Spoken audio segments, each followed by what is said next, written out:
as the sake of others, as the sake of the environment. So I learned to make, I learned today to make a positive choice with your wisdom and knowledge. That's what I learned today. Thank you for the.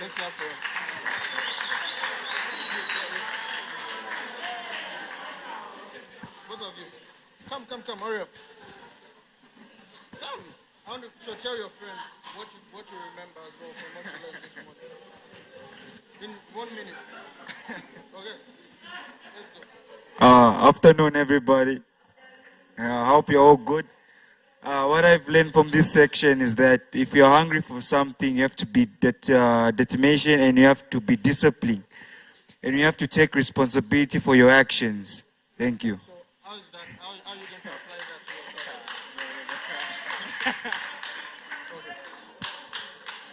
Okay. Afternoon, guys. Magutaka. Now, so what I learned today is all about habits. Okay. So at Tiwana, we need to train. Okay.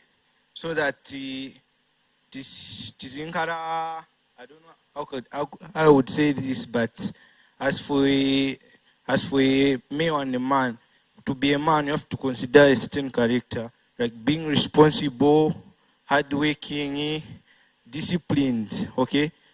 So guys, what's up by that? So hey, we should come here. We learn so she that yeah, but also companies our Jawa and they come here, they eat and they go. So may God bless you, my Zioga. Hey.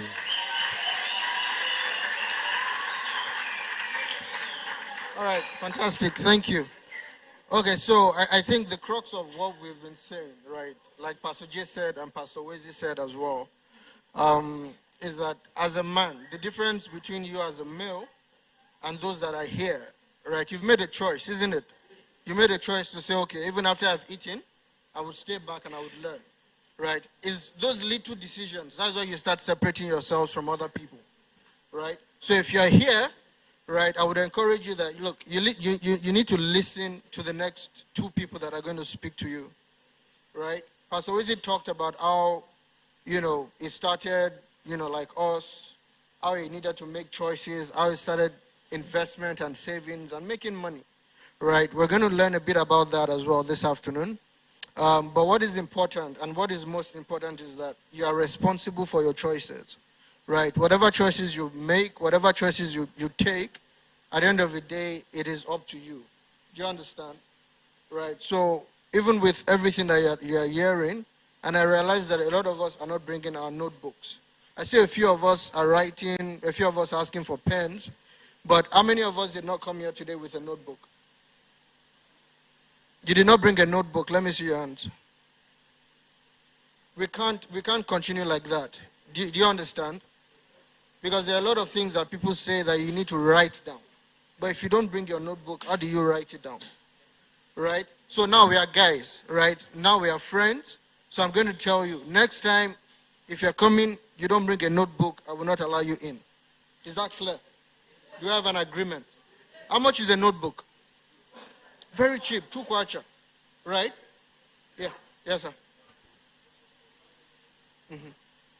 Okay.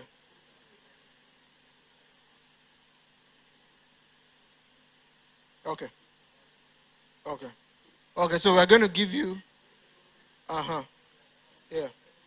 Okay, no problem. I'm with you, sir. Okay. Okay. No problem.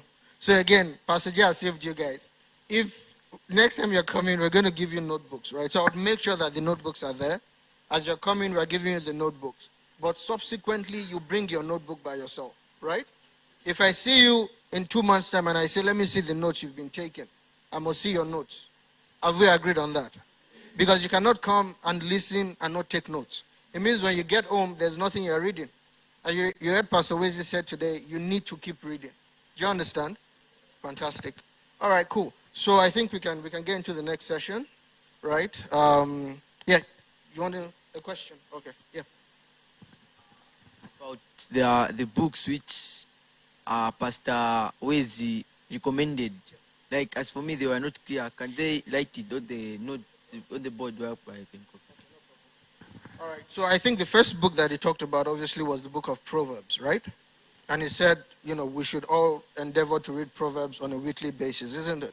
And then he gave us some other fundamental titles, right? So he's asking if we can write it on the board, right? So that you can see it and you can know those titles. Okay, so I'll write it on the board, right? So that you guys can find it and you can read it. If you have access to Google, right, you can just Google the titles. You see a PDF, you download it and you read it. Is that okay? All right. So would like to, stand up, right, so that we can invite the next person that is going to be speaking to us. So I think Pastor Jay has been talking to us about, agribusiness, right, agriculture, right, and the fact that, that is the present and that is the future, right. If you can cultivate the ground, if you can farm, right, then you can produce for yourself, right, without having to look for a job or anything, right. So the next person that is going to be talking to us, her name is Auntie Sheila. What did I say her name is? Auntie Sheila. All right. So she's going to be talking to us for the next 45 minutes to 1 hour, right? Okay. How many of us have interest in agriculture in this place? Okay, so it's because of you guys that we've brought her, right, to talk to you about it, to talk to you about the business side of it, right, to talk to you about the opportunities, right, and also to talk to you as a big sister and a big auntie, right? So she's not your big sister. Big auntie, big auntie. She's my big sister, they are big auntie, right? So please listen attentively. Make sure you ask questions, right? If you don't ask questions, I'm going to ask everybody a question after she's done, all right? So please, let's put our hands together and welcome her.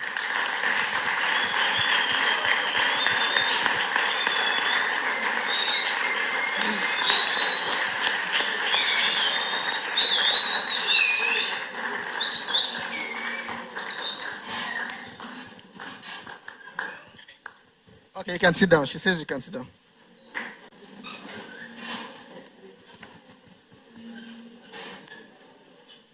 How are we today? Okay, how was lunch? Huh? Very satisfied? Okay, so before I start, can we settle down? Let's clap for ourselves and I'll tell you why.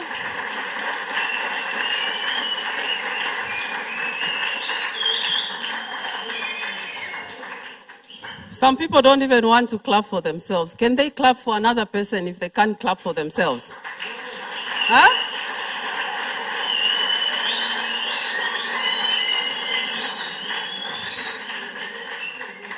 Wonderful. So I ask you to clap for yourselves because you are so blessed to be here. You don't know that you are blessed to be here because some of us never had this opportunity. So don't take it for granted. In future, you realize what this will do. Some people's lives will get changed. Some people just walk away. They're coming to play with their friends. But this platform, this opportunity, it's a game changer.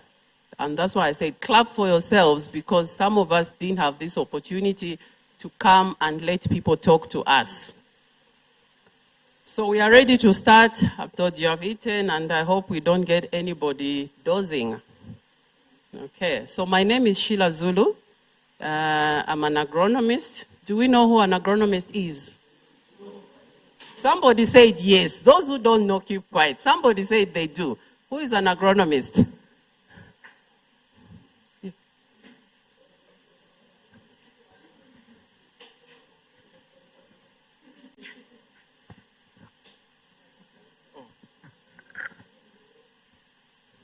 My name is Shimunya Balo. To my definition and my research, an agronomist is someone who studies agriculture. Thank you so much. Somebody else? Okay, that's okay. So that title is not going to tell you much. So only one person has told us who an agronomist is, and he has said somebody who studied agriculture. Agriculture is a very big field. So I work with crops. It's very specific because agriculture has a lot of things. So I work with crops. I work with farmers who grow crops. And if you are working with crops, you should also work with the soil because you plant the crops in the soil. So I work with the soil, I work with the crops, and I work with people who grow the crops.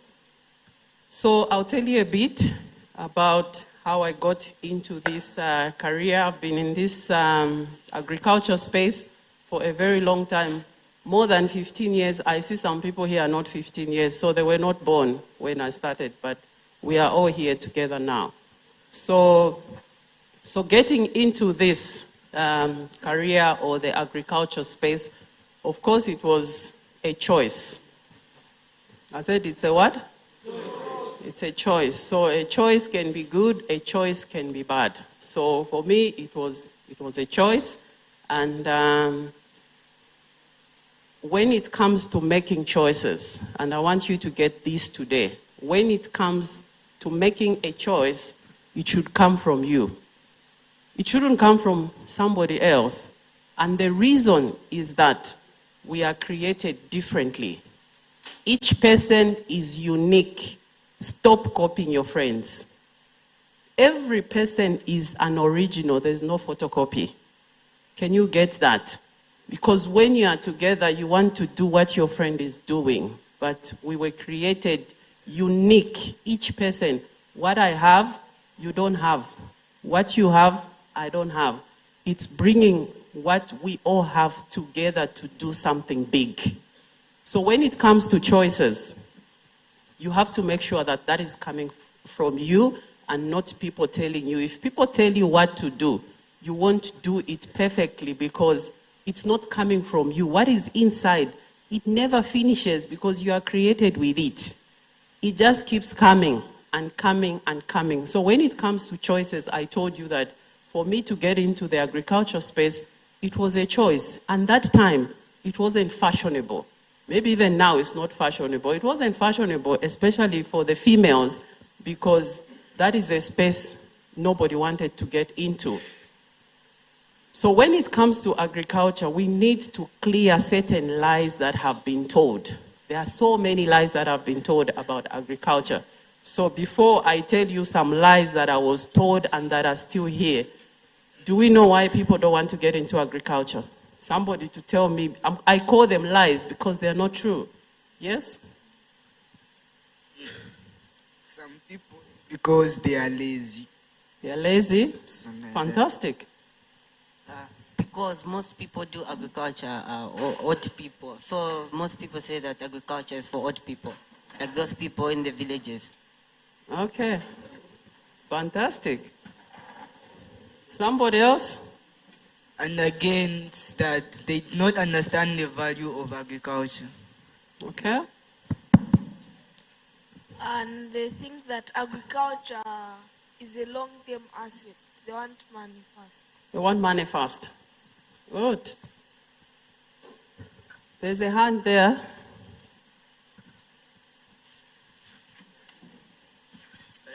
Some say that agriculture is for poor people. Yes, those who can't work in offices. Yes. Okay. So we need to clear some of those lies because those lies were told even at the time I was making that choice. Those lies were there. If those lies are still here, it's going to discourage some of you because inside you might be feeling that you want to get into agriculture. But if you believe the lies, then you are doomed. And when I say you are doomed is that what has been put inside of you, you kill it because you are believing the lie. I told you that nobody will tell you who you are. It's you to bring out. You see a mango tree. Nobody tells the mango tree to produce guavas. A mango tree produces mango because that's what it was made for. So for those who are contemplating, deciding on agriculture, I can assure you there are so many lies.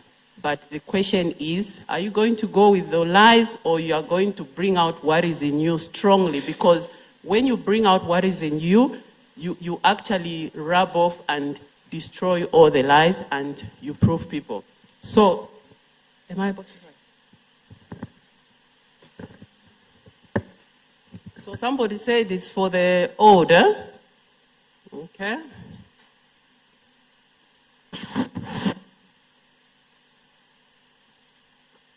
And the other reason was what? Agriculture is for the poor. Another reason? Huh? People in the village. Okay.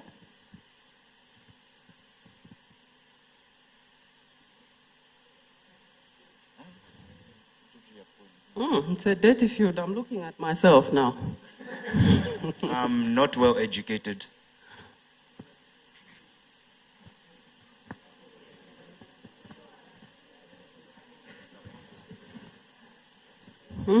Another reason?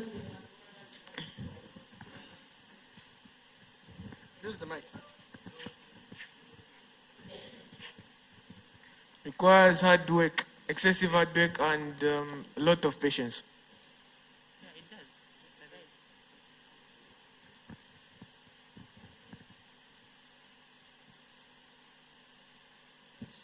It's a long-term asset.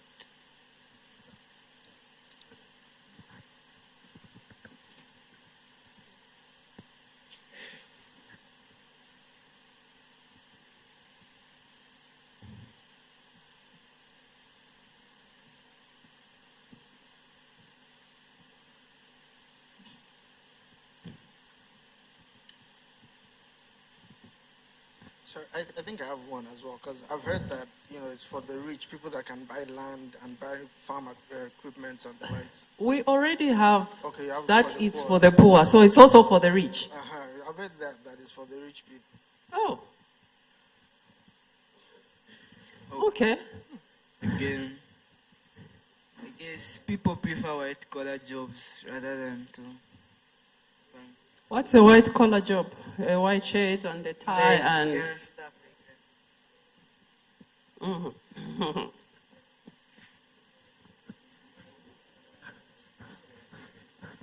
And some people feel ashamed and shy because they say that agriculture is for those people that are not fashionable, those that are dead. Okay.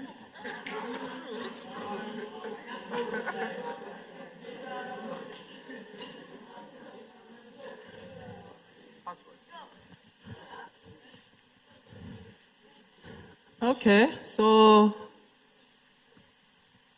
this has come from you. So I told you that these lies were there at my time. These lies are here now in your time. So the question is, do you want to believe the lies? Because you know why they're lies. Others have said it's for the poor, and others have said it's for the rich. So which is which? How can you be poor and rich?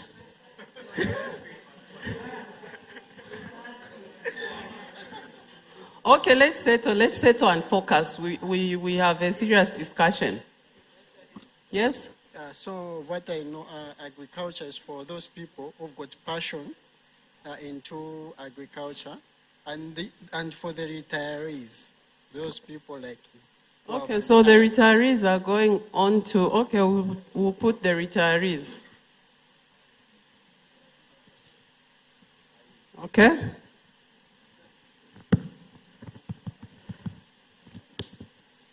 Okay.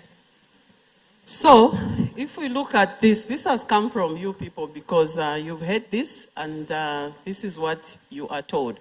How many people are doing agriculture science at school? How many people are doing agriculture science as a subject at school? Nobody? Do we have any grade 8, 9, 10, 11, 12? No? Grade 12? You're not doing agriculture science? Okay, so we don't have anyone doing agriculture science in this room as a subject. Do we have agriculture science at school? The schools we are coming from, do we have it? Yeah, we have it? Yes?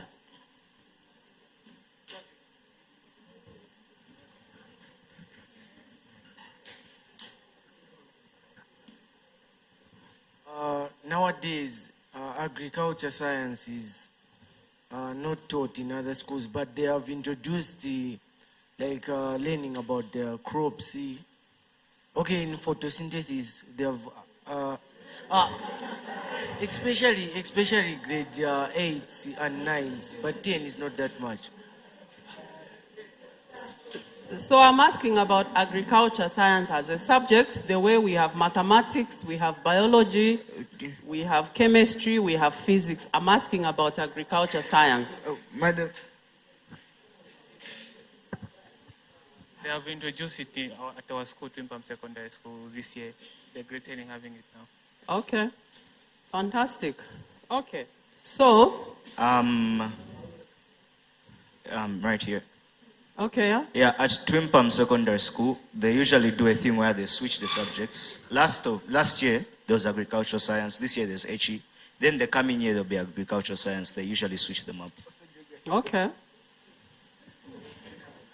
He said Twin Palm. Okay, let's focus.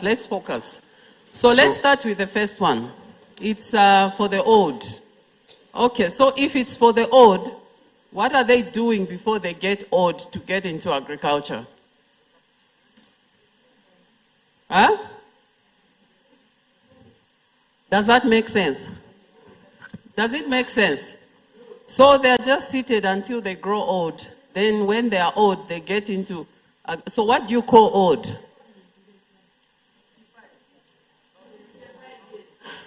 $55. Okay. Then the poor. So they are doing farming and they are poor. How are they buying their seeds? It's for the poor, but they are farming. How are they buying seed? How are they buying fertilizer? They are poor, isn't it? How are they paying back the loan? It's not for free. How are they paying it back? But they are poor. Okay. It's for the villagers, isn't it? So a villager is what? How do you define a villager? Huh? A person living in an underdeveloped community. So how is it underdeveloped? What is development? For example, in a developed community, like where I'm coming from. Where are you coming from? Nyumbayanga. There is a good school, a church, and social amenities that are needed. Whilst in a village, there's a lot of hardship. And What is hardship there? Let's look at it. Hardship. Well, in villages, when I say hardship, they have to walk long distances to go to school and to go to the hospital. That's why we call it a village. Everybody has refused. You see all these hands coming up. Yes?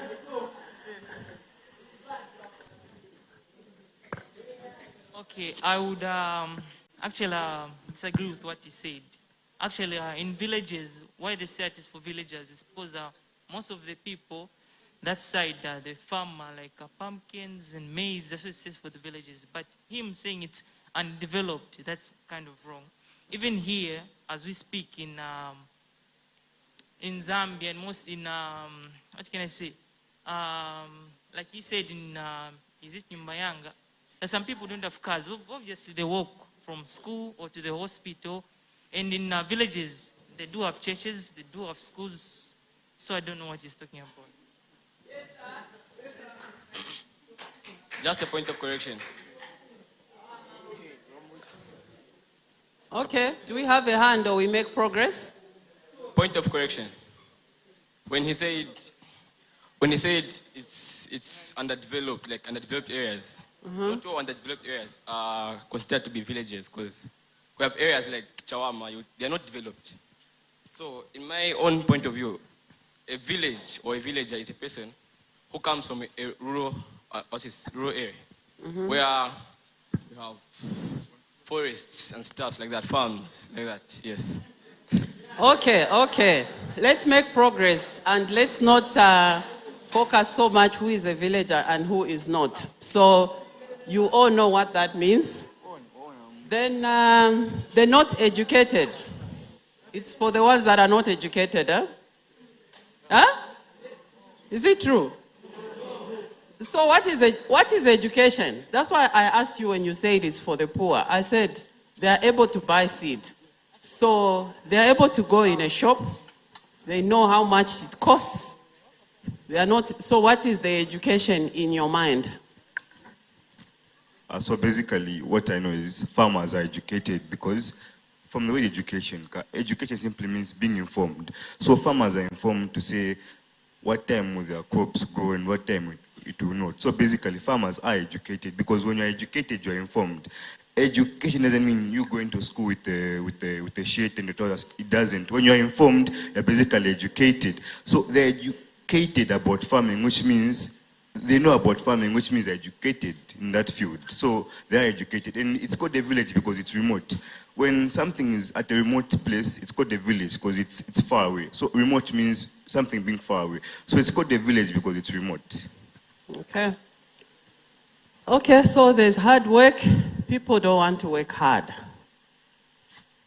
I'm actually surprised because I was told I'm coming to speak to the boys, but then when I was waiting to come and speak, I was told, no, you're actually speaking to men. So I'm surprised that I'm hearing that it's hard work because what I know, the little I know about a man is that they work hard. So to hear that hard work associated with farming and people don't want it. So David, am I talking to boys or men? Men. You're talking to me. Men. I'm talking to men. Yes.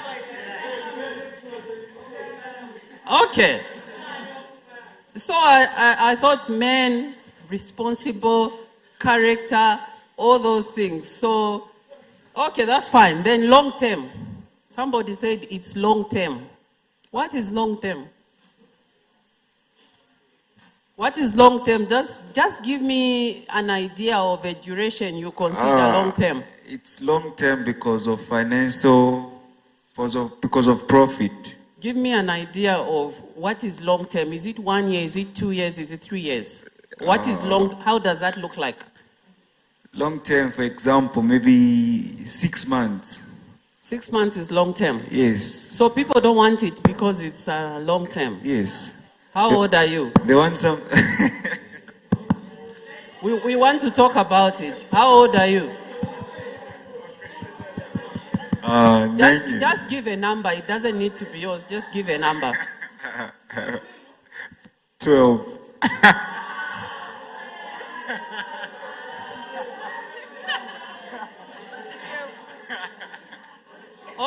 Okay. So he's 12 years old. So is 12 years short term or long term? Huh? So do you want to end your life? But you don't want to get into agriculture because what do you call long term? Because you want to live above 100 years, so your life is okay, but to engage into anything more than 6 months, it's long term. Okay. Then David told us it's for the rich. Isn't it? It's for the rich. So the ones who are not getting into it are poor. If it's for the rich. So people have decided to be poor. They run away from it because it's for the rich. This is good news. Because people can make choices. We talked about choices. So people have chosen to be poor and leave agriculture for the rich. What I can say about agriculture is that you put in profit, but you put in capital. Mm-hmm. But for it to give you profit, it will take some time. Because if you look, I will just speak about a specific crop, which is cabbage. Cabbage takes about 6 months for it to just produce. So you're going to be hungry for 6 months for you to wait that you get the profit. Cabbage is not going to take 6 months, I refuse. It's going to take 120 days. It's not going to take 6 months. No. Yeah, So, yes?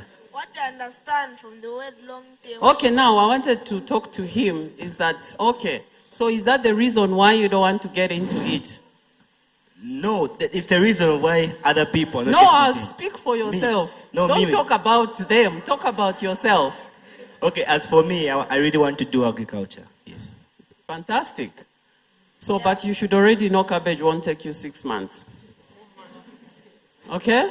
Yeah, for an example, people who grow the palm tree. Like a palm tree, it's well known that it takes a very long time for it to grow, and people like using palm oil, especially women. So they see those as products. Now, for the farmer to wait for, and from when he planted the palm seed till when it's able to produce palm oil, that will take a really long time. So, Okay, so if you are getting into agriculture now, we'll talk about that at a later stage when we talk about planning. So we have crops that are short term. We have crops that are long term. So they are long term, then you just start harvesting. Then they are short term, 3 months, 6 months, 1 year. So it's when we say long term, we are not saying go for the long term and then in the short term there's that's why you have the short term, you have the medium, you have the long term. Yeah. I think why David said it's for the rich people is the reason is that it needs people who have money so that they can buy a better place to put the harvest on it and create job opportunities for people to work on it, because you cannot say that you can work on a farm alone. Like, so before you buy the land, if it's for the rich people, yes, you need to buy. So you're already rich. Where have you gotten the money before getting into farming? You worked for it. Okay. 2 more and we make progress. Otherwise, we'll run out of time. Yeah?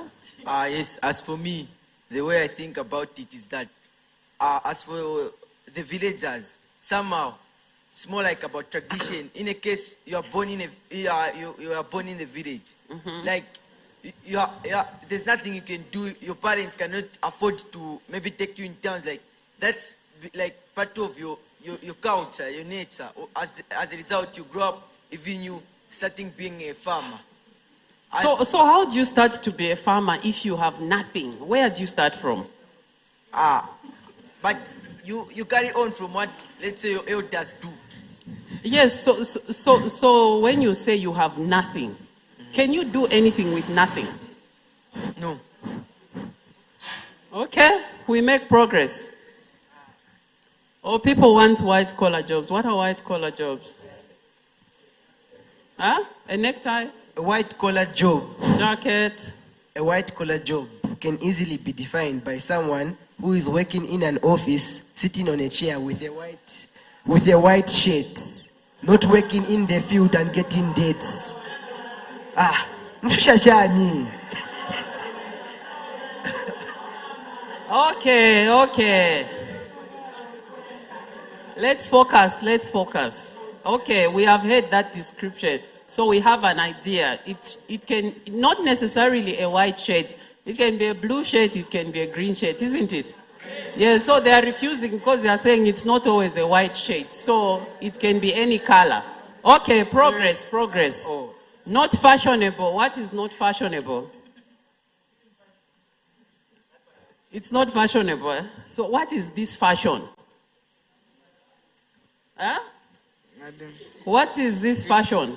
It's not something you can boast about. So, like. Okay, so even for me, I should be hiding because there's nothing to show about. It's like when you say, my dad is a lawyer, he's a doctor, such kind of jobs. When you say, my dad is a farmer, there's that kind of thing where they look down on you. You get. Okay, so those are the lies. So we look at the last one. It's for the retirees. So they've retired, isn't it? Maybe they had another job and then they retire and then they get into farming, isn't it? Okay, so we make progress now.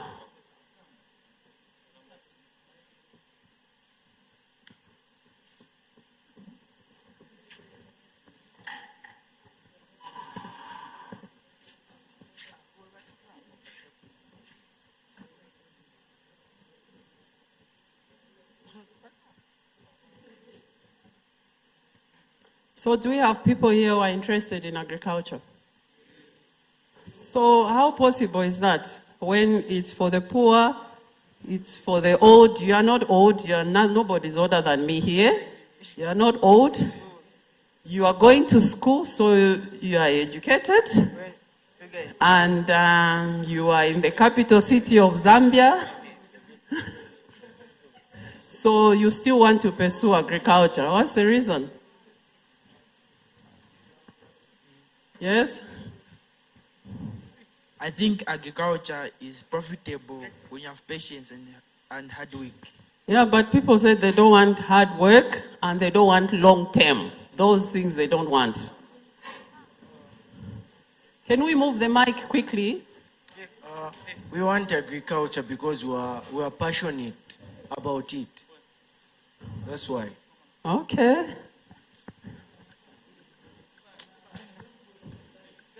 Okay. I was watching a documentary on Discovery Family, and I saw some, due to the apparent change in the hemisphere, some crop species are being extinct. So why I want to go in agriculture, it's to study more and able to save some crops that are being extinct due to now and in the future. Okay. Our copper is running out in Zambia, so we can use agriculture to stabilize the economy. Okay, so before the copper ran out, what was it doing for you now that you want to move to agriculture? Agriculture is a better way to stabilize the economy. Okay, let's make progress.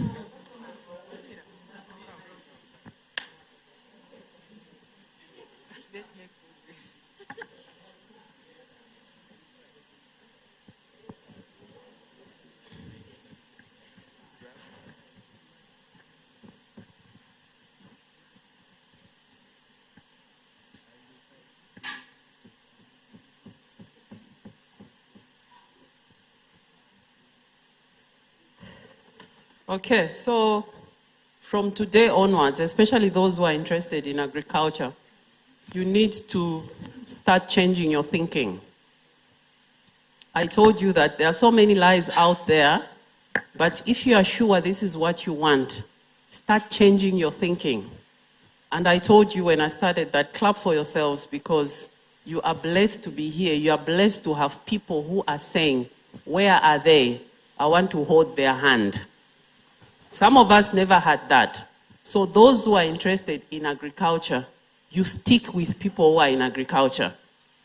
Okay? They say that if you want to learn a language, you stick with the people who are speaking the language so that on a daily basis, you pick one word, you pick one word. So those who are interested in agriculture, you have to stick with people in agriculture so that you don't listen to all the lies that people are talking about. I just told you that people say you're poor, oh, it's for the poor, it's for the rich. So already you can see that those are lies because it cannot be for the poor at the same time it's for the rich. So the agriculture, we concentrate so much on just one part of this chain. This is a very long chain. We all had lunch, isn't it? So we know how we ended up having that food. You know, we call that farm to fork or farm to the table. What you were eating has moved from the farm to your table. You were eating. Do you know where it came from? So that chain, that is the business. And the business of agriculture is always unfinished. You know what that means? The business is not finished. Why it's not finished? Because people are always and will forever be eating. In the morning you ate, you had your lunch, you are still going to eat tomorrow, and it's always about today. It's not yesterday. We can't say we had food yesterday, we won't eat today. We can't say, oh, we will not eat tomorrow. It's always about today. Agriculture is always in the present because people have to eat. The challenge is that we have few people who are producing the food and we have more people who are eating. And it's not just the people who are eating. We have the population increase. We know how many people we are in Zambia, roughly. We are 18 million, about 18 million. So do we know each year that we increase maybe 800,000 or 1 million each year? So we have more people coming on. They are coming to eat. We have very few people who are producing. So when we talk about agriculture, this is the full package. Because if I just talk about the production is just the produce or the raw material at the farm. It doesn't do anything, and it will not feed the people who are hungry. Okay? Are we moving at the same page? I want you to get this picture so that you realize that when we talk about agribusiness, we are not saying go and produce the food, because if everybody's in the production sector, then the other side of the chain is going to suffer. So, when we talk about production, this is at the farm. So what is coming from the farm is a raw material. Okay? And then we've got the processing, and there's a lot in processing. Okay? So what were you eating? Rice, shima? Yes, so the farmer will produce the maize. So the maize is not giving you the shima. So we need someone to mill it into milling mill. And then we've got distribution.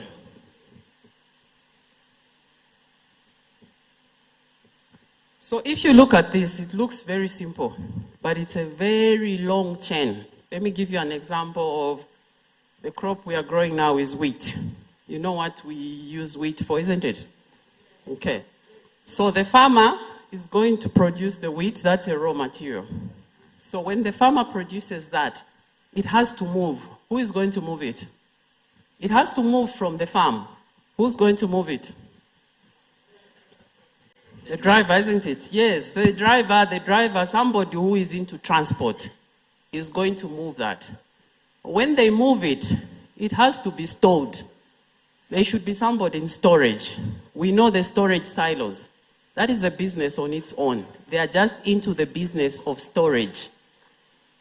And then they're going to take it, say, a place like which of the milling companies? Okay, National Milling. So they take it to National Milling. So National Milling is going to process the flour, isn't it? And then from there, is it going to remain at National Milling, or what happens? It's distributed, isn't it? Yes. So now this is your distribution. So that is distributed. From there, it's going to different places. It doesn't end there. It will go into the bakery. The bakery is going to make bread. Someone still has to move that bread to the different shops or even to the restaurants people sit and eat. So you see how the food is moving. So in this chain, every part of that chain is a business opportunity. And it's a business opportunity for you people. You know, someone was saying, oh, climate change and everything changing in the climate, that is a problem. Who's going to provide a solution? The money is in providing the solution. So you make money by providing a solution. So why we say the farmer is very important? Because the farmer is the one to produce all the raw materials. If the farmer doesn't produce anything, the transporter has nothing to transport. National Milling has nothing to process. National Milling has got employees. They've got accountants. They've got all sorts of people in different sectors. They are just processing the raw materials from the farmer. The bakeries will close because there's nothing to do. So you see that you see each and every person being important in this chain. So this chain, so when we say agribusiness, everybody's talking about farming. Everybody's talking about, oh, it's for the poor, or it's for the retirees. This is a profession. So if it's a profession like any other, don't ever think of getting into it when you have retired, when you are old. It's work. Someone said hard work. How are you going to work when you have retired? You have retired. It's clear wherever you were working, they don't want you. You are too old. You don't have the energy to do things which they want. And then you get into farming. It's going to kill you before your time. So this is a profession like any other. And the fact that we are in school, now we've got smart farming. We've got smart agriculture. We have to do it smarter. So the smart way of farming is, how can we produce, how can we remain efficient without all these lies you believe it's hard work. It's hard work. What are you using? You're using a hoe, isn't it? Yes, so there's a difference. Are you growing food to eat or are you in business? If you are growing food to eat, then I will not talk about you. Good luck. Produce to eat. I'm talking to people who are in business, people who want to make money. Yes, so if you are doing it as a business, then how do you go into it after you have retired? You've got your pension. Why do you want to do farming? It's a business.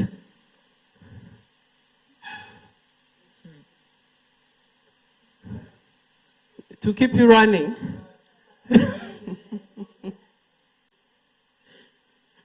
So like any other profession, agriculture is a profession.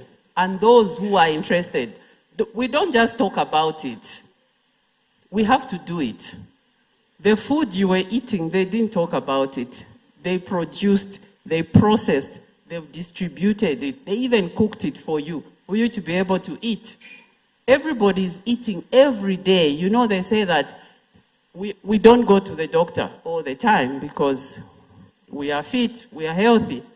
We don't go to the lawyer. Somebody said, oh, it's very good to be a lawyer. Yes, we don't go to the lawyer all the time. Maybe we don't have anything to go to the lawyer for. But then, who doesn't eat? Huh? No one, huh? So we know what was happening that time when we had COVID in some countries that had serious lockdown. You know that everything was closed and only shops that are selling food and transportation of agriculture-related products were allowed. What's the reason? That should already tell you something. That should already tell you something. You don't need science. There's no science. Ask yourselves. So, what I think about that is, I think agriculture is important because those lockdowns, the same lockdowns, people need food. So, where do we get the food? So, the food comes from the same agriculture. So, when the raw material has been processed, so it needs to be transported to the houses. So, those houses, they need transport and food. So, it's very important. Agriculture is very important. That's what I think.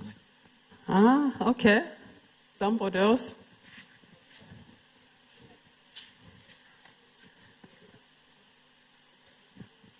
I think I'm just going to contribute to that guy. What's your name? Patrick. To what Patrick said. Yes, agriculture is important. As you said that you can't go to a lawyer all the time that no, I have this problem. Sometimes even when going to a doctor, like right now I'm healthy, I'll go there when I'm sick. But agriculture, we eat every day. So agriculture is important and we shouldn't make fun of it. Okay, I saw another hand.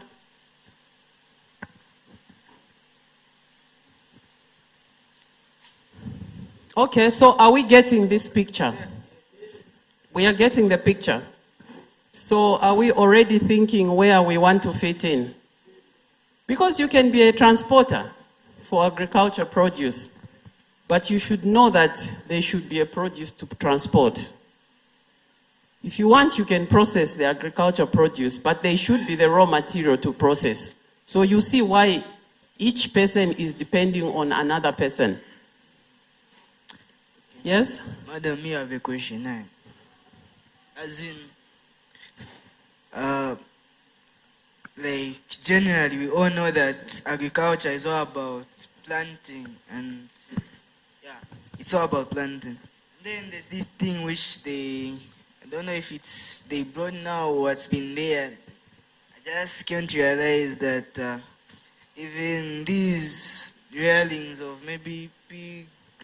pigs, chicken and stuff, it's also part of agriculture. So as in, since you started, I've noticed like you've been talking about transportation and plants, but you haven't explained like the categories which are involved in what in agriculture. Okay.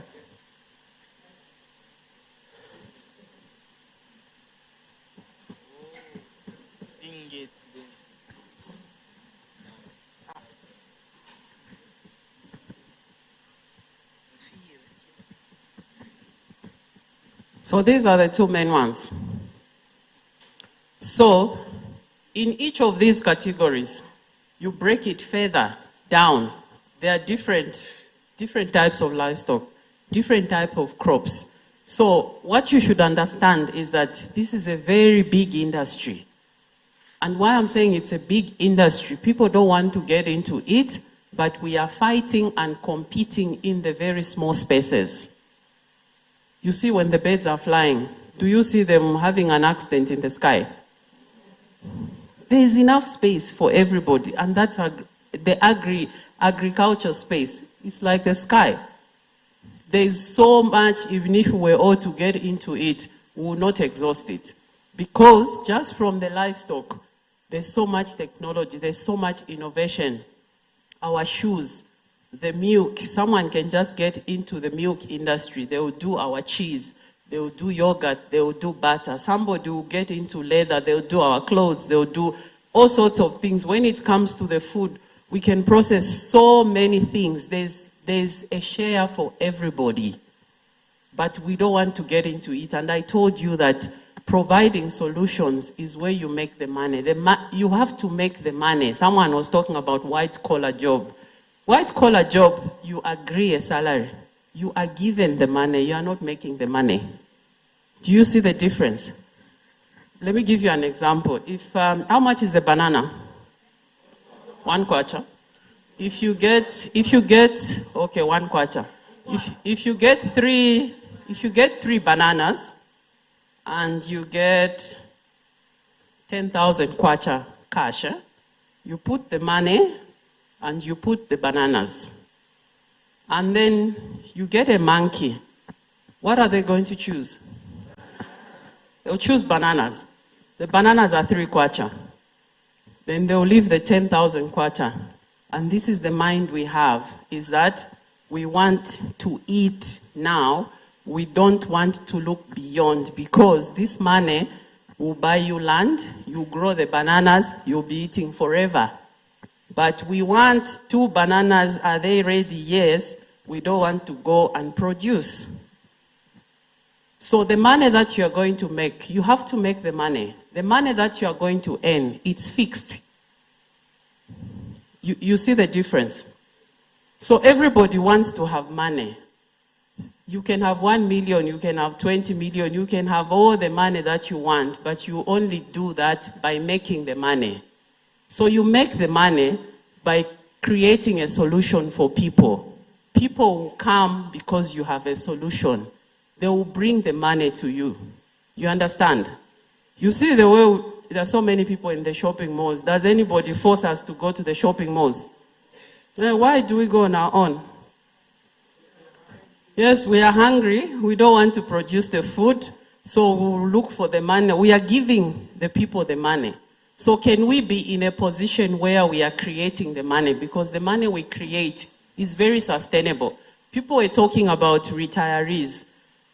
When someone retires from a job, they'll give them money. That money will finish because that retiree is not making that money. You see the difference? You can have a lot of money, but if you are not making it, it will finish. The money that is sustainable is the money that you are making, and you are making it using your mind. The mind is in identifying the solutions. I told you already, population is increasing every year. Every year, people have to eat. There's pressure on the farm.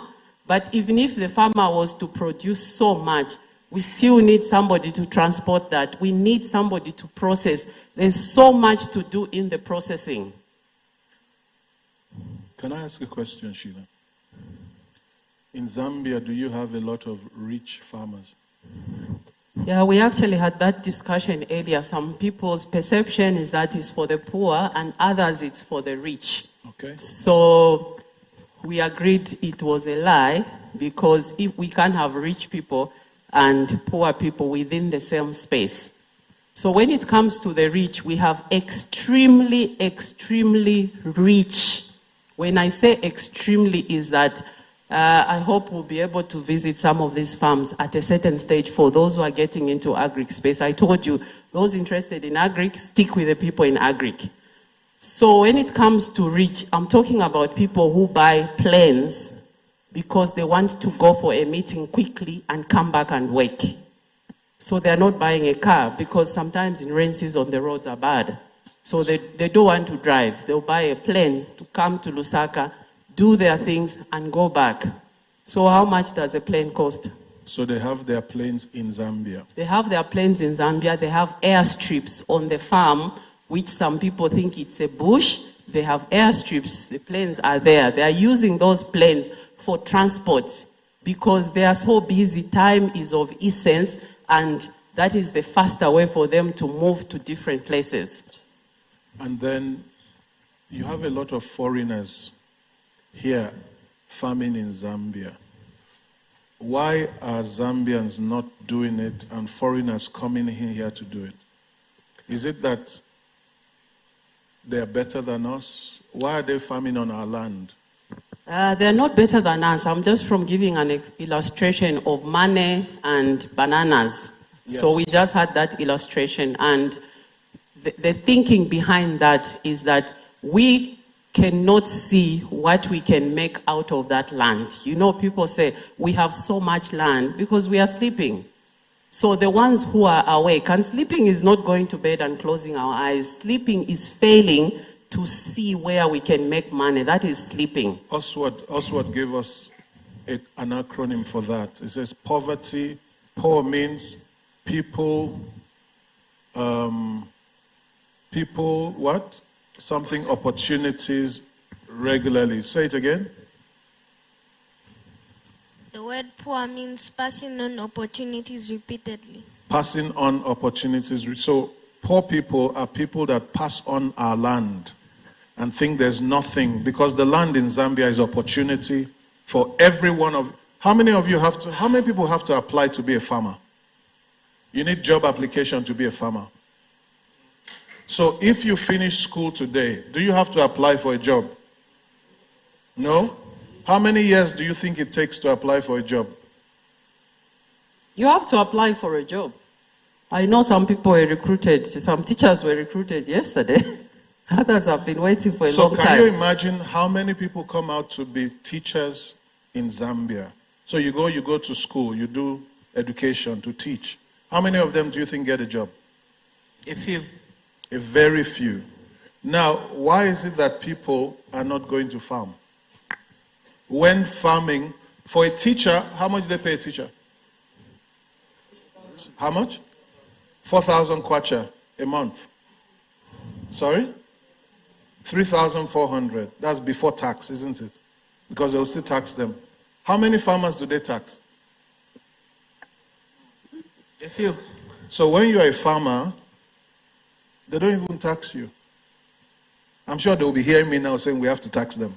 But no, the tax is in the input, so that is taken inputs. care of. Good. Yeah. So, if you wanted a job now, what is the quickest way to get a job? Farming. Farming. Now, what do farmers... Sorry, Chila, I'm just trying to... Because I'm passionate about this. Can we stop? Can we behave ourselves here? Guys, they're talking about Ndalama here. Okay. Now, let's say we go and we finish school. Yeah? So none of them have to apply for a job if they are to farm. No, not at all. Not at all. And most times you find young people, they give them inputs to farm, isn't it? Free. Yeah. So each of them now can start farming. Who is the customer to a farmer? Everyone. So if you're a farmer, how many customers do you have? Everyone. So, say it again. So, imagine if my one banana is going to 18 million people. How much am I making a day? 18. That's nice, isn't it?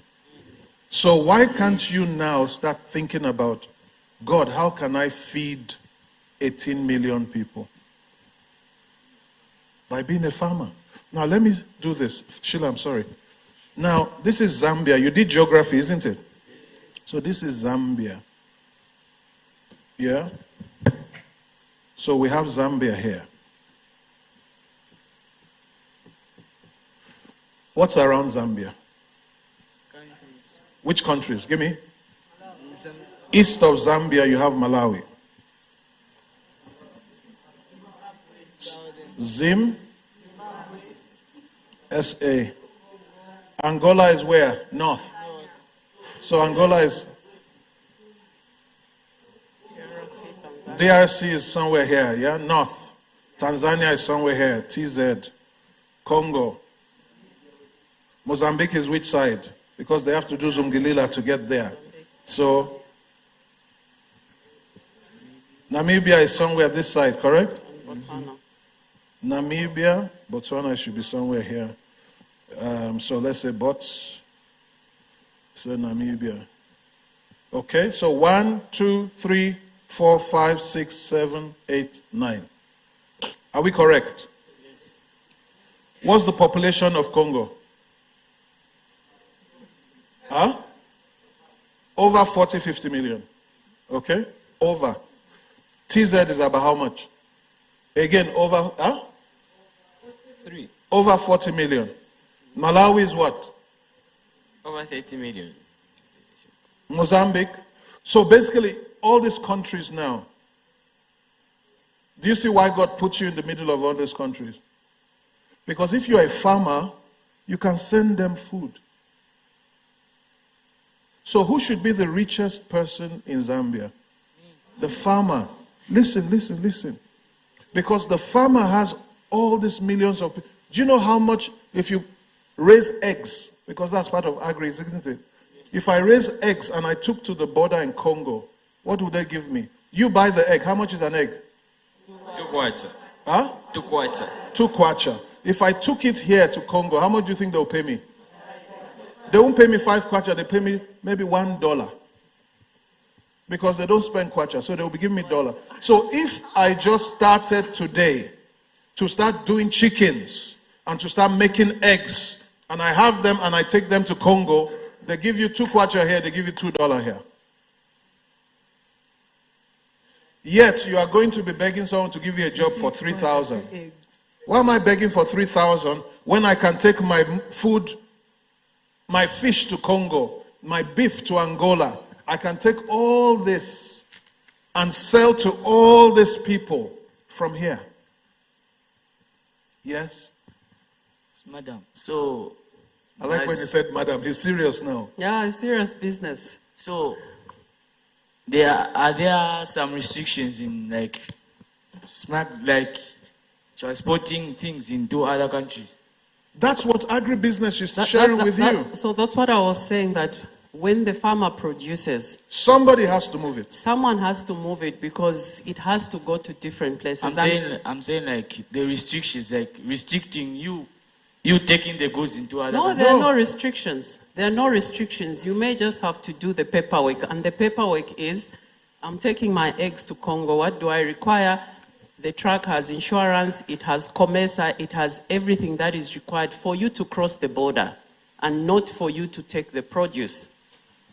So all of these, you see... So just haulage alone, lots of money. That's a business on its own because your trucks will have to move everywhere. Your customers are not just in Zambia, and sometimes we may think, oh, we have so many tomatoes in Zambia because we are just looking at a very small picture.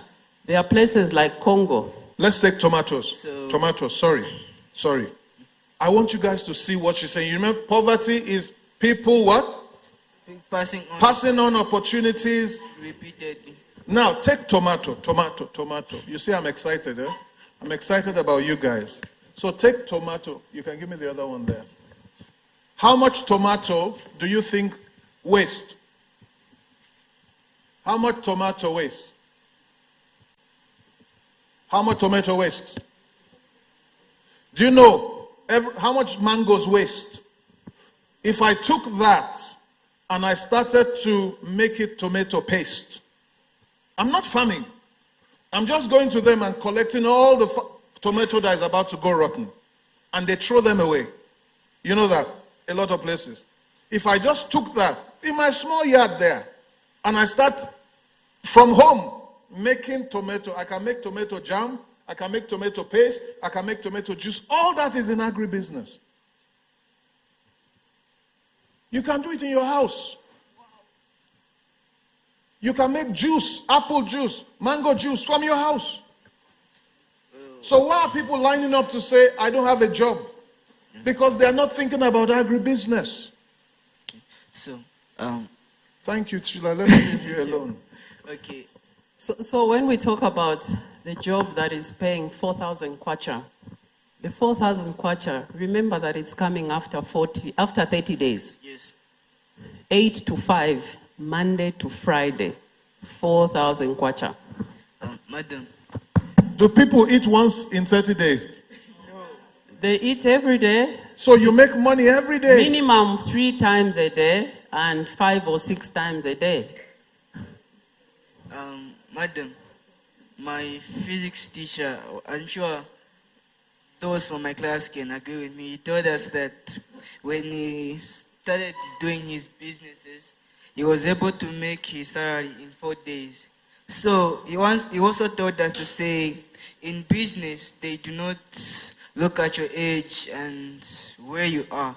So, madam, my question is coming from here. Like, if you can, as in for me, yes, I'm able to like produce crops because my dad has a farm. So during holidays, I go there to do stuff. And then, so looking at me, I'm not like okay of age, like in which people are doing business. So if I was to venture into that, people will be like, no, you are too young and that and that.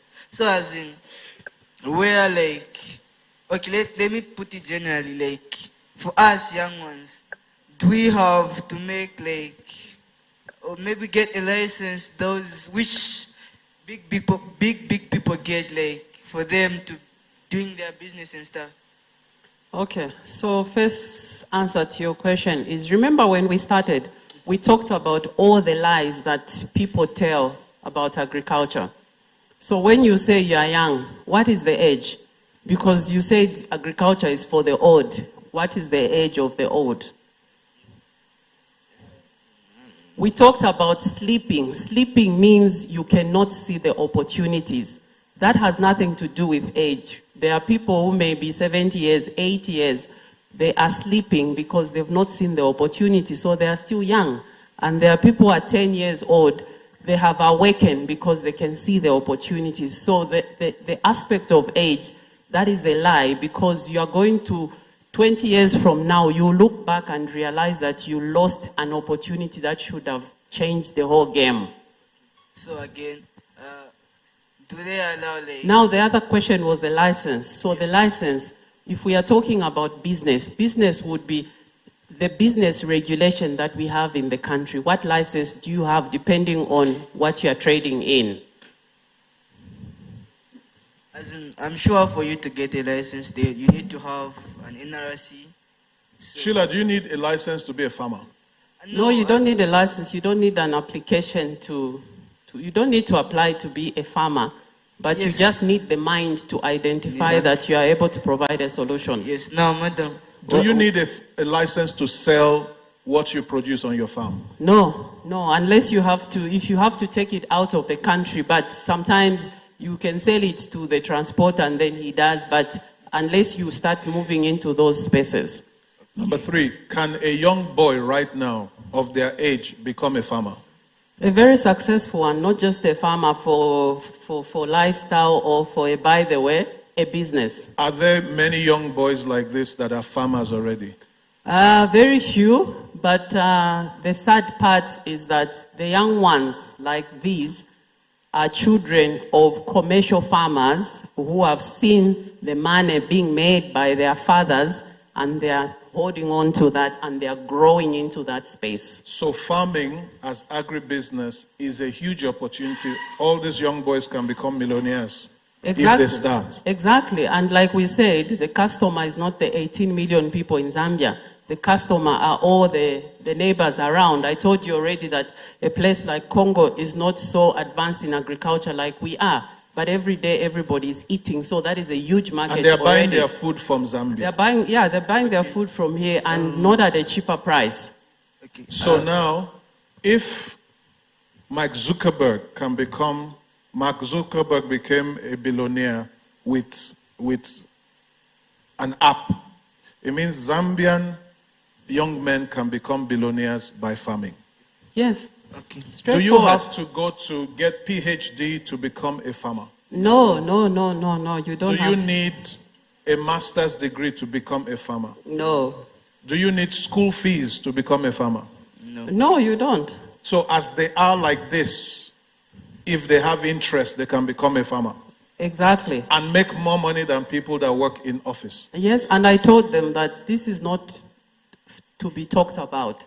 We have to do it. So those who are made up their mind... Are you going to help them do it? Of course. Are we going to give them seed and fertilizer? And a piece of land. And piece of land to farm? Yes. So the ones interested here... Now, listen. Wow. Can you listen? They are not giving you the land. They will give you land where you can farm. But the ownership, you don't need to own the land to farm on the land. Do you understand? Yes. So people, that's why she's talking to you. She's creating an opportunity that if you are serious and she thinks you are serious, then we will connect you to all those things and you can start farming. Wow. And then they will help you to sell the products you farm. Am I correct? Yes. So continue. Sorry, I'm disturbing you. No. I think my question is answered because I wanted to ask, like, these elderly people who are doing farming, they get, is it loans to buy land and the resources they need to use for them to farm? So I also, like, people like us can also be allowed, like, because where we are, not any one of us here owns a land or a plot where they can farm. So, yeah, but you don't need to own it. Yeah, as in, like... You can make the money and you can buy your own, but to start with, don't look at owning. Like, yeah, so this is what I want to ask, like, do they, like this government, will they, like, give us a place where we can just start from, where we can, like, make our own money so that we can buy Why do you want to look for government? Okay. The government is you. You are the government. Why are you waiting for government? Why can't... You see, what makes it happen is not government, is you. Did you hear Pastor Wesley say hunger? Yes. When you are hungry for something, it will happen. Okay. When you think about government, you will never do anything. Okay. Yeah, the reason why I involve government is because many farmers, they apply for land, so they're given land to start from, Then afterwards, that's when they buy their own. So I was thinking to say, like, if they could also give to us young ones so that we can also start from there.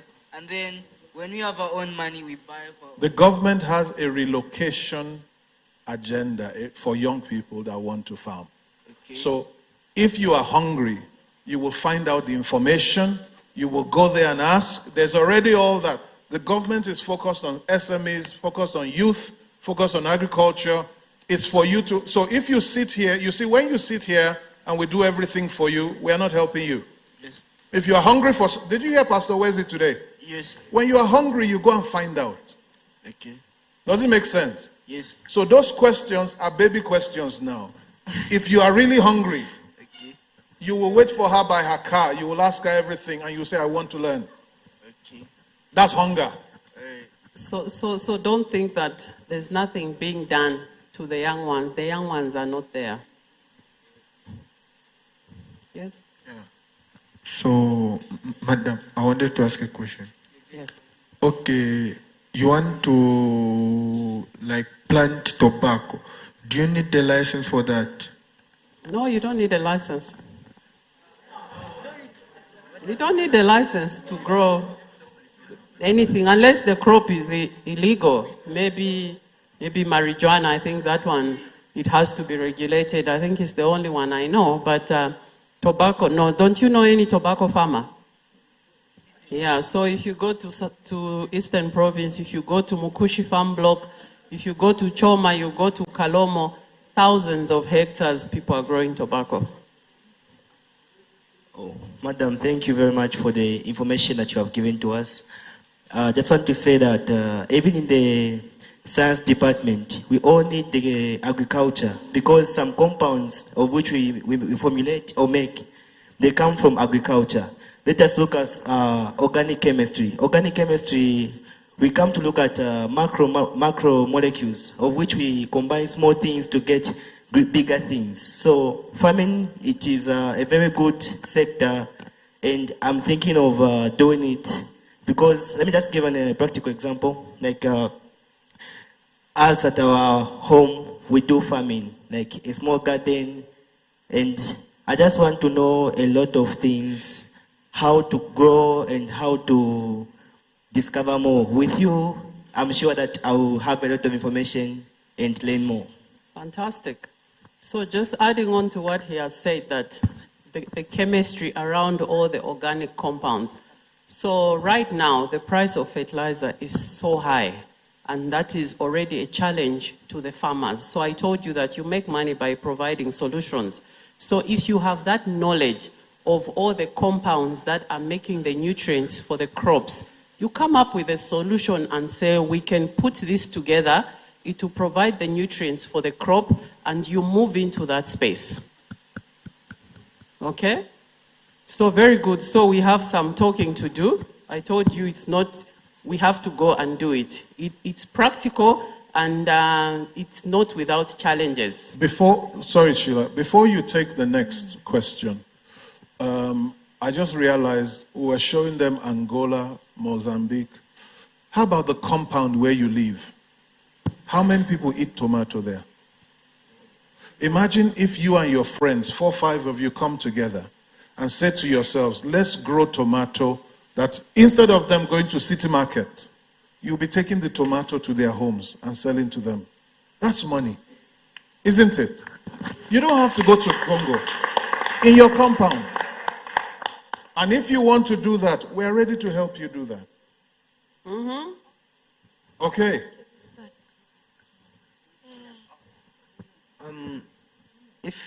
Since I am a startup farmer, Mm-hmm. for example, if I was a startup farmer, Have you started already? No, for Okay. example, theoretically, Okay. if I was a startup farmer, Mm-hmm. how would I advertise my goods to the customers? Because now you're talking about going to Congo and Mhm. Angola. But if no one knows my goods there, how am I going to reach? Okay, so as a farmer, I told you that this is a business, and like any other business, it involves a lot of planning. So as a startup farmer, before you even put the seed in the ground, there should be a plan. And that plan should already include where you are going to take your produce. You should already know. You know, tomatoes end up rotting at city market or all these markets because people are just growing and everybody else is growing. They don't have a market and they just dump it for 40 kwacha or 30 kwacha because now it's starting to rot. So before you even talk about your market, you need to already know where you're going to source your inputs, what you are going to plant, how much will it fetch. Already you need to have this plan. You know the way it is when before you build a house, you have a plan, isn't it? You have a plot, a piece of land. There's no house, there's no building. The plan is in the mind. You put it on the paper. It's the same with farming. So you need to have a plan. And before we talk about all these neighboring countries, you should have the markets. You can take it here, you can take it there, you can But the take market it there. is already there. Their homes, their neighbors. Yeah, Isn't so, it? yeah, so it's a choice because if somebody is producing, maybe per week they are producing 100,000 boxes of tomatoes, they would have supplied the locals and then they already need to think of the other market. So if you start with your neighbors, just know that obviously maybe your neighbors will not buy 20 kgs of tomatoes every day. So it's your neighbors and this and this and this. You already have that set up. Can I ask a question, Sheila? Is it possible that if these boys are interested, you can teach them or get people to teach them how to market, how to plan, how to source? Can you deliver that training to them? Yeah, actually that is not as a training, but for us to do it together with them, because Good. I'm not alone. There are so many people in the industry. There are so many experts in the industry. So those who are interested is to do it with them until such a time that they can be on their own, because farming is a learning process. Every season will bring different challenges and different opportunities. So it's not to give them inputs or land and wish them luck, but it's to do it with them, To mentor them, to because get they've them. not done it before. So how do you plant? How do you ensure that you maximize that piece of land that you have? So really, from the start, it's to do it together with them until a time when they can be on their own. Okay, that man is hungry to ask you a question. Yes, sir. Come on, ask Yes, us. madam. I wanted to ask, when can we start? Because most of us Hallelujah. here Ah. are situated in different areas. So when can we start? So when we can start is that, of course, maybe it's not everybody into agric. So the ones into agric, we have to form a group. So we have to form a group, and I think from that group, we are going to break it further, because my expertise is in crops. There are other people whose expertise is in livestock. So once we have that group, we are going to split further now according to our areas of interest, so that we have the right people to help us. So everybody here can be a millionaire, billionaire from farming. That's guaranteed. Guaranteed. It's guaranteed. So they are not doing it because they think it's hard work. No, they have to make the money. They shouldn't wait for someone to give them the money. They should make the money. So when you make the money, you even pay people. You say, I can only give you 2,000 kwacha. And someone says, oh, okay, I accept the job. Oh, madam, I want to ask a question. Can you combine different fields to do agriculture? Like, for example, combining science and technology to provide a sustainable agriculture. Like here in Zambia, our agriculture is kind of poor than compared to that of South Africa. And most of our... Is that true? Yes. Like even onion last Okay, time, give me an onion- example. Give me an example so that I can explain it properly. At the beginning of this year, the president banned all imports of onions from neighboring countries, because they said that our local farmers can do it better. But Mhm. actually, the onions were kind of a little bit small. That was the time when we found out that you find a small piece of onion like tukwacha because of that issue. So my question is, can you include like science or technology? Like here nowadays we have global warming, so sometimes we have what's this? A drought. So Let's focus. Let's get the question. Good questions. Very good question is asked. So like in China, you have seen the population of China is quite big. They have looked for innovative ways of agriculture, like building skyscrapers for farming. So can we like combine those fields to do agriculture? It's not a combination. So the science and the technology is actually what we need in the agric space. I told you that population increase is faster than the people who are growing the food. But the innovation and the technology will help us to match that. So the technology we are talking about is being smarter. And being smarter, what are we saying? So the example of onion, there are a lot of things about that example. So one is, how are you processing that onion? Have we learned to process and cure our onions? Or is it that our onions will start rotting 5 days after harvesting? So the farmer needs to step up. Stepping up to meet the requirements of the customer. The customer is the person who's buying the onions. I want to have onion 1 month on a shelf. But for it to last 1 month on the shelf is, how has it been processed? How has it been cured? So if you talk about the size is, when are you harvesting it? You need to have the information and the knowledge of the varieties. This variety will do this. So what are you looking for? You're looking for bigger onions. Which variety gives the bigger onions? It's all that information that you need, and you do that at the start before you plant. You get that information so that you have a target that you are working towards. So when it comes to technology in agriculture, there are so many technologies that are coming up because we want to farm smarter. I'll give you an example of a technology called spot and spray. Spot and spray, this is a technology you put on your spraying machine. It's a camera. It will see the weed. It will spray the weed. If it doesn't see the weed, it doesn't. So what that does, it saves on your chemicals. Because if you don't have that, you just spray even where you don't have the weeds. That is wastage. So there are all those technologies, and it's you people to come up with those solutions. We are talking about climate change. It keeps changing, the rainfall pattern, everything keeps changing, but we have to produce the food. So how do we do that? We get our minds to think, how can we do it? So it's not combining science and technology. It's actually required now than ever. Otherwise, we will fail to produce the food. Therefore, from what I'm hearing you say, going back to that question, there's nothing wrong with Zambia. There's nobody better than Zambia. From your answer, the problem is the knowledge. Correct? Yeah. So it's not because our land is less than theirs. It's not because their onion is better than ours. No, not at all. It's not the at knowledge. All. We are not stepping up. Good. So the solutions we had yesterday, they won't work today. Good. And we have to move with the times. We have to keep on adapting. Another example would be some people are very particular with the size of a cucumber. So if we hear ShopRite or other supermarkets not buying the cucumbers from some farmers, they don't have the size that they want for their customers. So what that calls for is the knowledge, the technology, and everything. So provide the solution. Don't say they don't want to, but no, sometimes people, just the way your potatoes are looking, they don't like them. So we are not using our minds. We're not adding value to our products. Exactly. Is it possible that they've been putting themselves into farming so they know more now? And we have been going for jobs and we don't know anything about farming.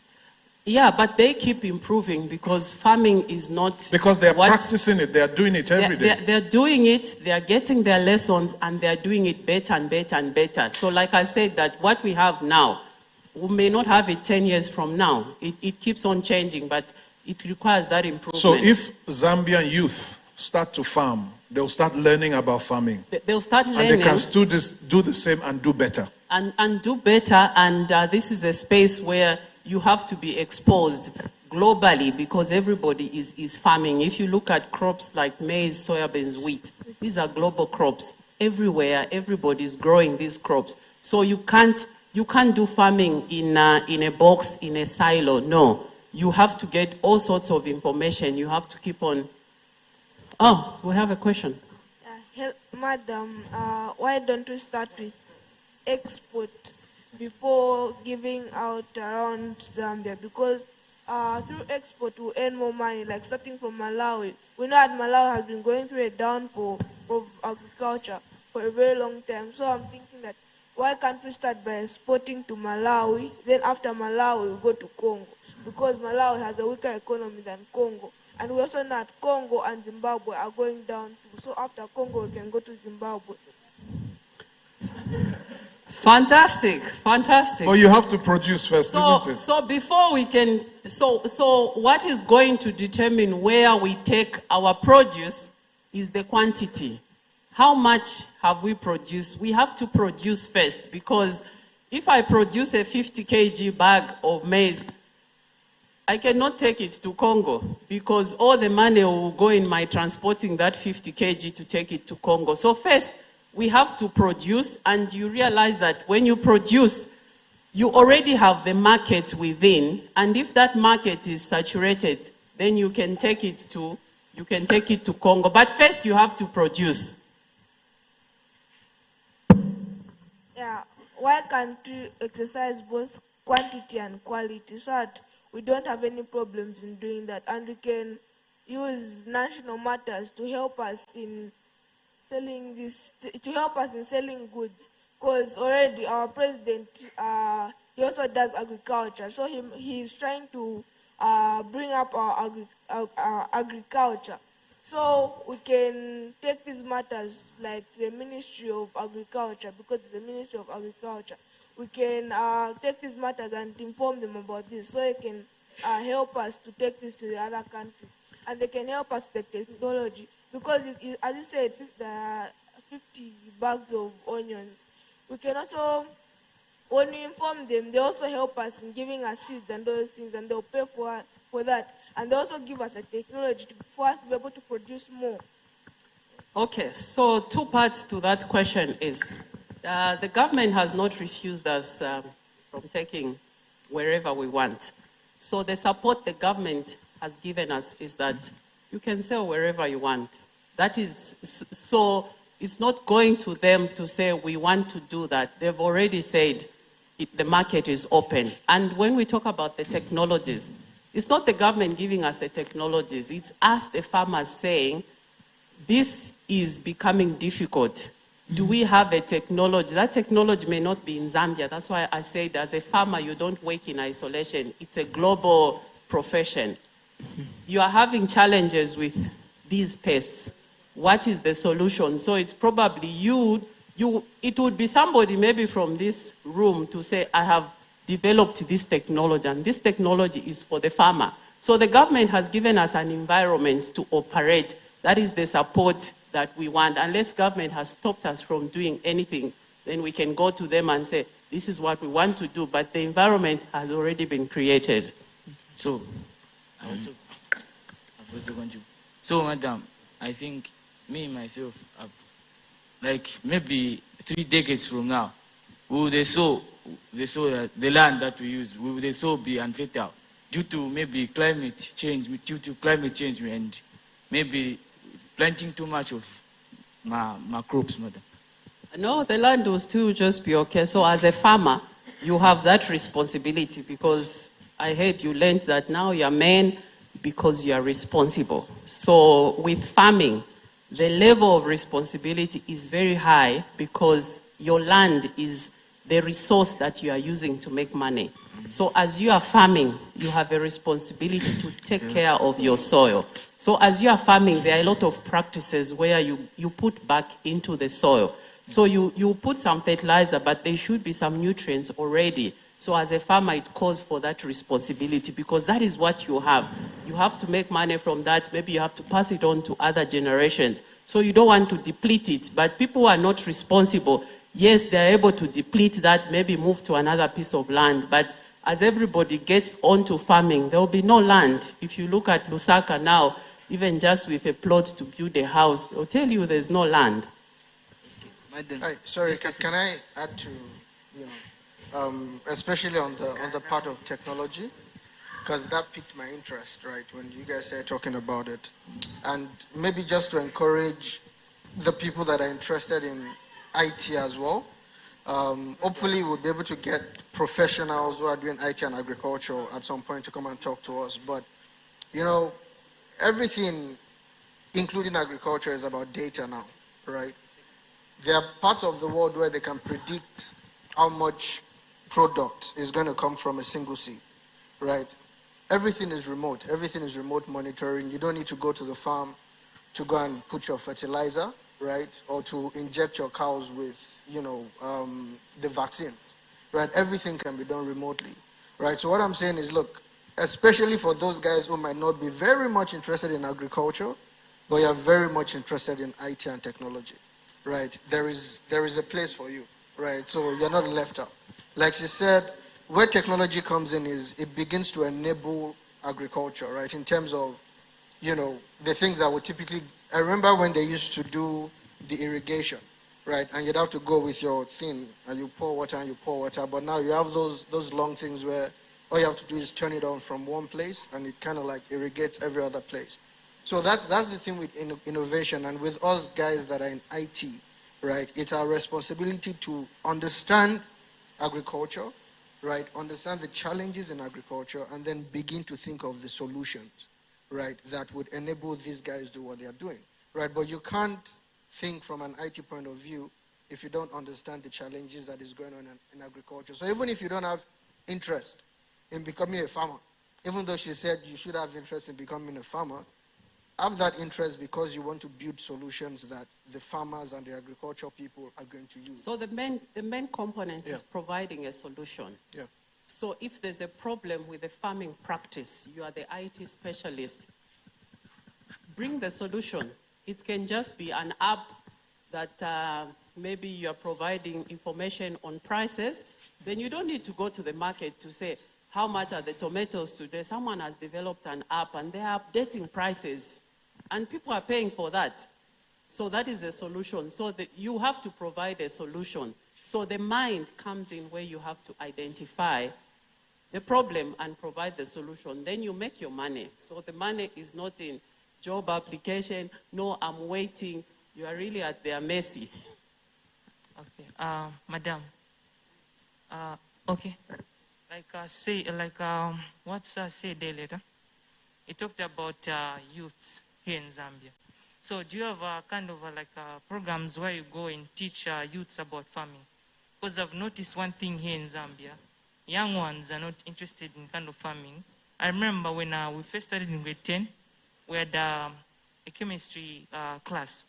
So the madam, what she was talking about, she showed us a video of our late president, what's his name again? Granddaughter, Kenneth Kaunda.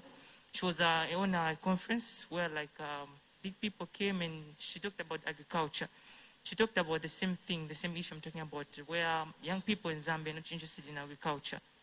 She talked about most of the magazines. If you're reading farming magazines here in Zambia, most of the magazines, in the front picture, you see the old people. Even if you go inside in detail, you see somewhere they talk about maybe let me say, name of an old woman, she did this and did that. So I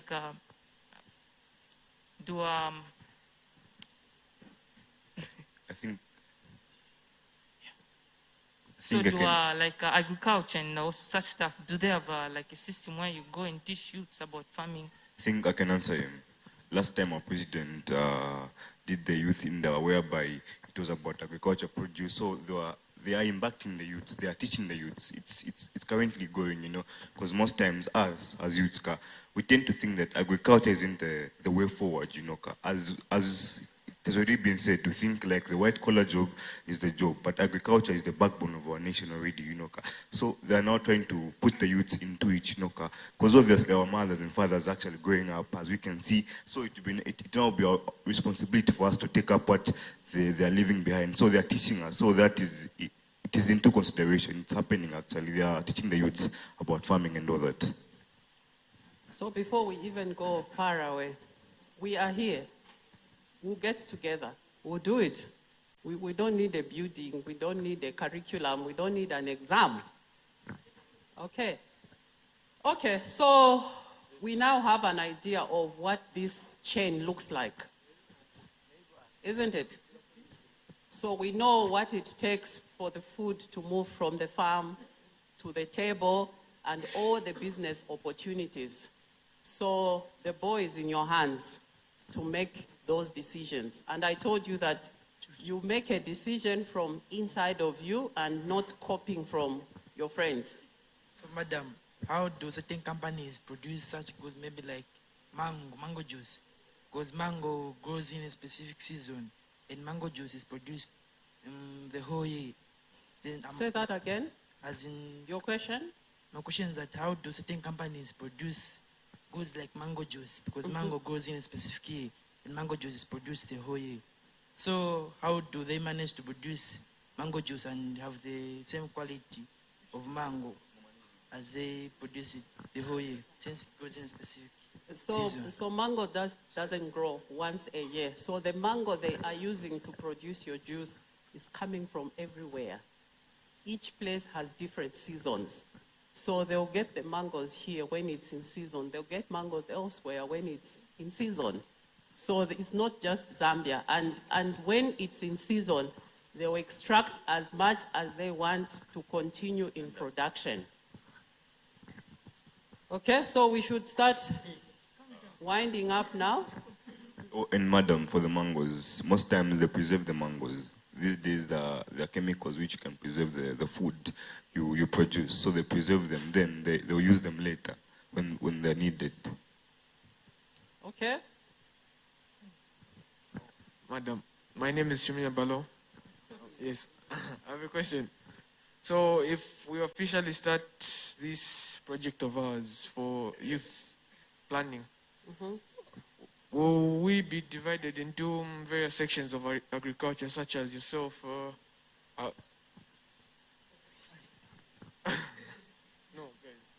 guys. Such as concentrating on crops, transportation, and other parts of agriculture. That's exactly what I told you, that the sector is very big and there are different experts in that sector. So the person who's interested in crop will be attached to the crop people. The person interested in livestock is attached to the people who are in livestock, so that you are guided accordingly. Oh, yes, and his question about the preserving of certain crops and to produce goods. There's a certain type of mango they use. Sorry? There's a certain type of mango they use. Yes, so we have to start, then we answer those questions. Because if we start looking at a lot of questions and reasons why we won't do it, then it will be impossible. We have to start, and then we answer those questions. Okay? Yes, madam. I also have something to say on, you spoke of a technology, the spot and spray technology. What? Put your microphone. And I've also noticed that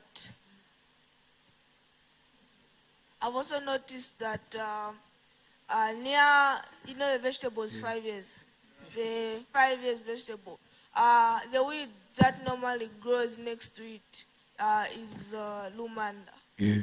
Then the lumanda, when that technology spots it, to spray it.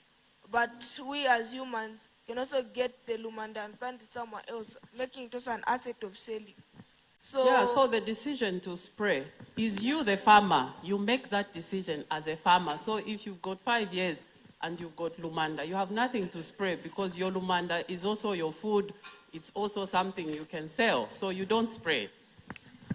Okay, so we have to wind up and close. We have farmers. The next thing is we have to start getting together and putting our ideas together and getting into action. Okay, so I get the last question. Yeah, the last question. Actually, my name's Aubrey. I only have one question to ask. What were your challenges that you faced, or maybe what were your origins the moment you started your agriculture? The challenge that I faced, which I still face now, is being a woman in agriculture. Doesn't end.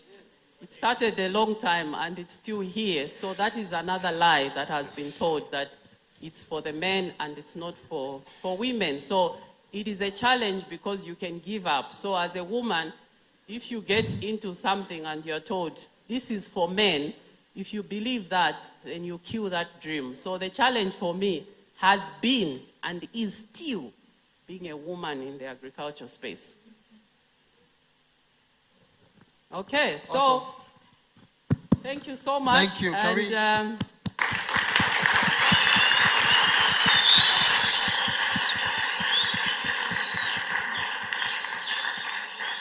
so looking forward to when we can start. Agriculture is practical, so looking forward to when we can start. It's really been a pleasure, and I told you, you're blessed. You've got people who want to hold your hands. Yeah. Don't lose this opportunity.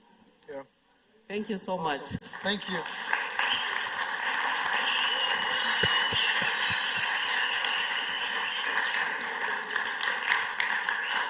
Thank you so much, Aunt Sheila.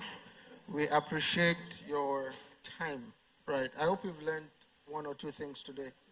Right. I see that we asked a lot of questions, and I'm so glad that it was very interactive. Right. So I'm sure that we'll be able to communicate to you guys, on subsequent trainings, right, for agriculture. Like they said, if you're interested, right, they'll give you a piece of land, you cultivate it, you sell your produce, they help you look for whoever it is that's going to buy, right? It's something I'm going to do, so I'm hoping that, you guys can join me as well and we can do it together. I've never been a farmer. I'm an IT person. I do not know the first thing about farming, but I'm sure we'll learn it together, right? Okay, so we're going to wrap up for today because I think that we've really tried. It's to 5, right? But I want to say thank you to all of you guys that are here, right? Because you saw the hall. It was very full, huh? Very, Yes, very we did. full. They ran away. But everybody left, right? So I do not take it for granted that you guys are here, right? Sir? For those who remain. No, we're going to have a meeting and we'll change one. Yes, boss. We'll change 1 or 2 things. And guys, I think one thing we should know that let's be committed, because as much as we eat, we feel nice, all of us, even my parents when I eat more, but let's try to be committed to this, because these guys can change our futures, already they're helping us, because imagine buying food every time, it's expensive, all those,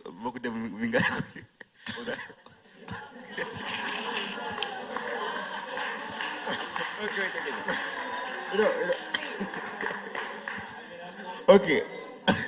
Guys, let's try to be committed, They're spending money, They're investing in us, guys. Please, let's try to be committed to what we do, When we come here, we eat, again, we come back, so that it continues, Yes, yes.